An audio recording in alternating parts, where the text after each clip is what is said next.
नमस्कार प्रिय छात्रों, आप सभी का स्वागत है एक बार फिर से आपके अपने YouTube channel study channel MP में। और चलिए आज की इस वीडियो में साइंस का क्वेश्चन लेकर आया हूं जो कि बहुत ही महत्वपूर्ण है।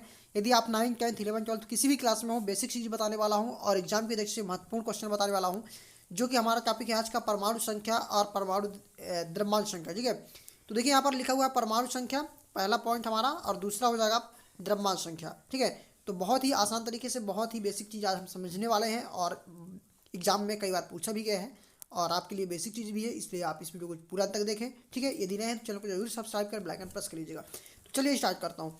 देखिए यहाँ पर मैं पहले आपको बताऊंगा परमाणु संख्या। ठीक है ना, परमाणु संख्या। ठीक है, यानी एटॉमिक नंबर। ठीक है, तो एटॉमिक नंबर क्या है?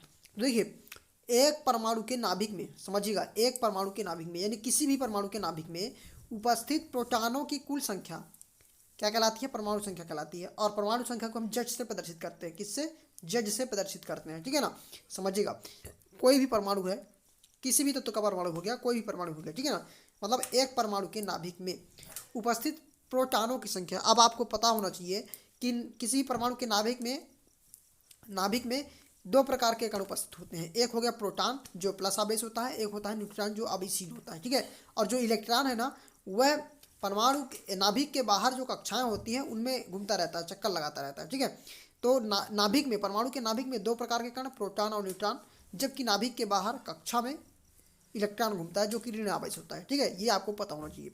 तो परमाणु संख्या क्या है? तो समझिएगा कि एक परमाणु के नाभिक में, ठीक है ना, एक परमाणु के नाभिक में, परमाणु संख्या की बात कर रहा हूँ कि एक परमाणु के नाभिक में उपस्थित प्रोटॉनों की कुल संख्या, यानी जितने प्रोटॉन हो गए किसी भी परमाणु के नाभिक में, उसे हम क्या कहते हैं?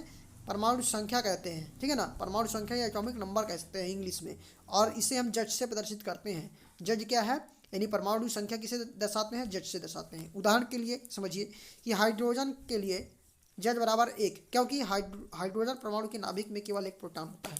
देखिए, हाइड्रोजन का जो परमाणु संख्या है वह 1 होता है, क्योंकि हाइड्रोजन परमाणु के नाभिक में केवल एक ही प्रोटॉन होता है। ठीक है, एक ही प्रोटॉन होता है, इसलिए उसकी परमाणु संख्या एटॉमिक नंबर 1 होगा। ठीक है, तो आई होप, मुझे आशा कि आपको समझ गया होगा परमाणु संख्या क्या है, समझ गए होंगे आप। अब चलिए द्रव्यमान संख्या में बताता हूँ। तो देखिए, द्रव्यमान संख्या क्या है, जो हमारा दूसरा टॉपिक है द्रव्यमान संख्या। ठीक है, तो द्रव्यमान संख्या को सर्वप्रथम जान लीजिए कि एटॉमिक मास बोलते हैं इंग्लिश में, और द्रव्यमान संख्या को ही हम क्या बोलते हैं? परमाणु भार बोलते हैं। क्या बोलते हैं? परमाणु भार बोलते हैं। ठीक है, तो देखिए, एक परमाणु के नाभिक में उपस्थित प्रोटॉनों और न्यूट्रॉनों की कुल संख्याओं के योग को हम द्रव्यमान संख्या कहते हैं। ठीक है, क्या कहा जाता है? द्रव्यमान संख्या कहा जाता है। और द्रव्यमान संख्या को ए से प्रदर्शित किया जाता है। किससे? ए से दर्शाया जाता है। जबकि परमाणु संख्या को जेड से प्रदर्शित करते हैं। परमाणु संख्या को जेड से प्रदर्शित करते हैं, जबकि द्रव्यमान संख्या को ए से प्रदर्शित करते हैं। ठीक है, तो समझिएगा कि हमने बताया कि द्रव्यमान संख्या अर्थात परमाणु भार। ठीक है,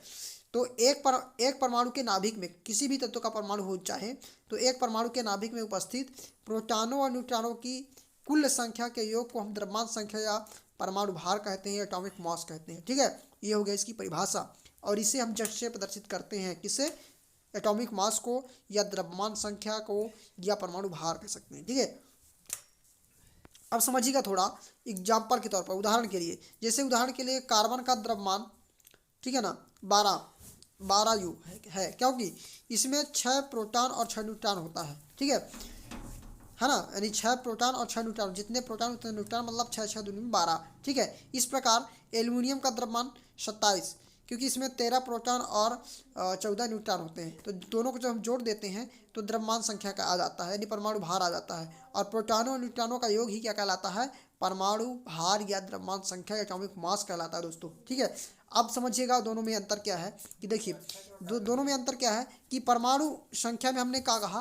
परमाणु संख्या में हमने बताया कि एक परमाणु के नाभिक में उपस्थित प्रोटॉनों की, केवल प्रोटॉनों की संख्या परमाणु संख्या कहलाती है। इसे जेड से प्रदर्शित करते हैं। ठीक है, समझ गए ना। और यदि उसी प्रोटॉनों की संख्या में यदि न्यूट्रॉनों की संख्या जोड़ दिया जाए तो द्रव्यमान संख्या निकल जाता है। कि एक परमाणु के नाभिक में उपस्थित प्रोटॉनों और न्यूट्रॉनों की कुल संख्या के योग को हम द्रव्यमान संख्या, एटॉमिक मास या परमाणु भार बोलते हैं। ठीक है, और इसे हम जेड ए से प्रदर्शित करते हैं। इसे हम जेड से, लेकिन इसे ए से प्रदर्शित करते हैं। ठीक है, अब अंतर देखिए, इसमें केवल प्रोटॉन की संख्या कहलाता है परमाणु संख्या, है ना, किसी परमाणु के नाभिक में उपस्थित प्रोटॉन की संख्या परमाणु संख्या, जबकि किसी भी परमाणु के नाभिक में उपस्थित प्रोटॉनों और न्यूट्रॉनों का योग, प्रोटॉनों और न्यूट्रॉनों की संख्या का योग द्रव्यमान संख्या कहलाता है। ठीक है, तो एग्जाम्पल भी आप देख सकते हैं आपके सामने लिखा हुआ है। ठीक है, तो आई होप, मुझे आशा कि अब आपको समझ में आ गया होगा। यदि आपको समझ में आया तो प्लीज़ वीडियो को लाइक कर दीजिएगा, दोस्तों के साथ शेयर कर दीजिएगा। यदि आप नए हैं ना, यदि आप हमारे चैनल को अभी तक यदि सब्सक्राइब नहीं किए हैं तो सब्सक्राइब कर बेल आइकन प्रेस कर लीजिएगा, क्योंकि मैं इसी तरह आपके लिए इंपॉर्टेंट क्वेश्चन लाता रहूँगा। मैथ, इंग्लिश, साइंस, जो भी हिंदी, जिस सब्जेक्ट पे आपको दिक्कत जाए आप कमेंट करके पूछ सकते हैं। ठीक है, आपको मैं पूरा बताऊँगा। इसी के साथ जय हिंद, वंदे मातरम, और अपने वार्षिक पेपर की तैयारी जरूर करिए। जय हिंद।